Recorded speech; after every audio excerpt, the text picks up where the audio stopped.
नमस्कार मित्रों, मैं आज बात करूंगा भूकंप के ऊपर और भूकंप के माध्यम से मैं सबको एक नया संदेश देना चाहता हूं, क्योंकि भूकंप जब आता है तो वह यह नहीं सोचता कि आप हिंदू हैं कि मुसलमान हैं, सिख हैं, ईसाई हैं, पता नहीं किस जात के हैं। वह ये नहीं समझता है।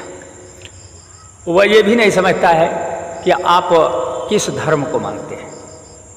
वह ये भी नहीं समझता है कि आप ईश्वर को मानते हैं, अल्लाह को मानते हैं, गॉड को मानते हैं, सत श्री अकाल को मानते हैं, या किस शक्ति को आप मानते हैं। भूकंप जब आता है तो यह किसी से न पूछता है न जानने की कोशिश करता है।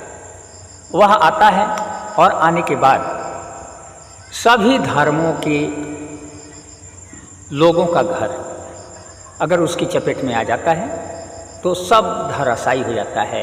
उसमें रहने वाले लोग जो है दब जाते हैं।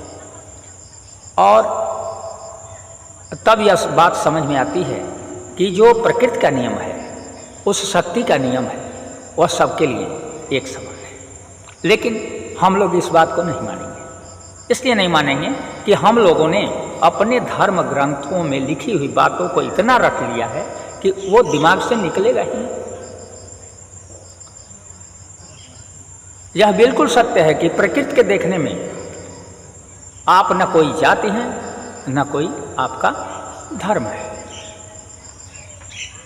आपकी एक ही जाति है, इंसान, मानव, और आपका एक ही धर्म है, इंसानियत, मानवता है।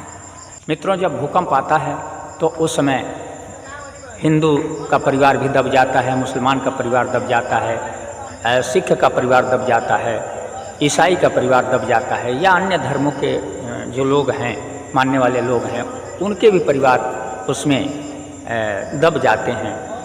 तो इस तरह कहने का मतलब ये है कि अगर हिंदू दबता है तो उसको ईश्वर क्यों नहीं बचाते? अगर मुसलमान दबता है तो उसको अल्लाह क्यों नहीं बचा लेते? अगर सिख जो है दब जाता है तो उसको सत श्री अकाल जिसको कहते हैं तो वह क्यों नहीं बचाते? अगर ईसाई दबता है तो उसको जो है वो गॉड क्यों नहीं बचा लेते? इसलिए जो भी नाम हम लोग रखे हैं ये काल्पनिक है। ये हम लोगों ने अपने अपने भाषाओं में उस मालिक एक ही शक्ति का नाम हम लोगों ने अलग अलग रख लिया और इसी के लिए हम लोग झगड़ा करते हैं। मित्रों, भूकंप आया तो उसमें तो कोई ऐसा नहीं है कि ये हिंदू है तो इसको नहीं तबाह करेंगे, ये मुसलमान है तो इसको तबाह करेंगे, या ये सिख ईसाई हैं या अन्य जाति के लोग हैं तो इनको हम तबाह करेंगे। ऐसा तो है नहीं। वो तो सबके लिए एक समान है और तबाही जो आती है वो सबके लिए एक जैसे ही आती है। तो मित्रों, मैं इस